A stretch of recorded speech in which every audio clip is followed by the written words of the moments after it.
When I was about 16 years old, I was training on a team called Mission Viejo out in Southern California in Orange County. And I had moved away from home. I was able to convince my dad, who was very strict, to not go to my private high school and go to a public school and train with this team that was the best team in the country. I remember one time Mark had said to all of us, listen, you guys, tomorrow we're going to do all this testing and we're going to look at muscle fibers and oxygen content and all this stuff just to see like how you guys are really built. But one of the things that was fascinating is when the results came in, they had taken a little piece of muscle fiber. They made a little cut and they actually took a piece of little muscle out of your thigh.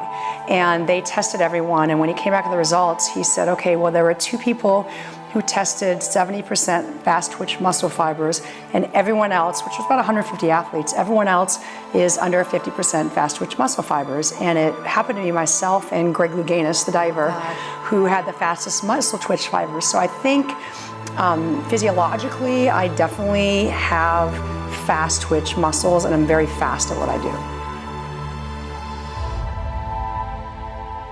I think some was talent and more was willpower. You know, everyone was making such a big deal about my age and can she do this, and I myself didn't even know if I could do it. But I set a goal, and that goal was in my head every single day for those almost 2 years that I decided to make the comeback in the fall of 2006 until the Olympic trials in the summer of 2008. And so it's amazing what the mind can do, but you also have to have some talent and you have to be able to work hard. So I had self-doubt when I decided I was going to make the comeback. It wasn't about what other people said. It was like, geez, can my body do this? I've had shoulder surgeries before, and am I in shape? Can I keep up with the kids? Like, you have all that self-doubt, or more so questions going on in your head.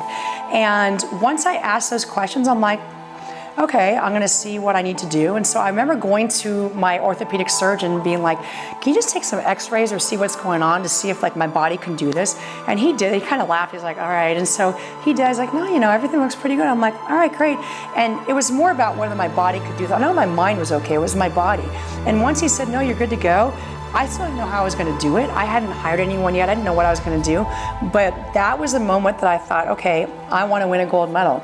And that thought was in my head the entire time I made that almost 2-year comeback. Was I exhausted certain times? Absolutely. Was I crying on my coach's couch because I couldn't move? Absolutely. But that didn't mean I was going to quit, because I had that goal that I was going to win a gold medal. And that I would not reach that goal if I sat there on my coach's couch and said, I'm done, I don't want to do this anymore. So you need to set goals and keep that goal sort of out there. And when you have those self-doubts, or for me, my body just exhausted, just know that you can get right back up and do it again. Maybe you need to take a little longer break. Maybe you need to take a workout off, or whatever it is. Listen to your body, listen to your mind, but then get back out there, because that goal is still sitting there for you to obtain.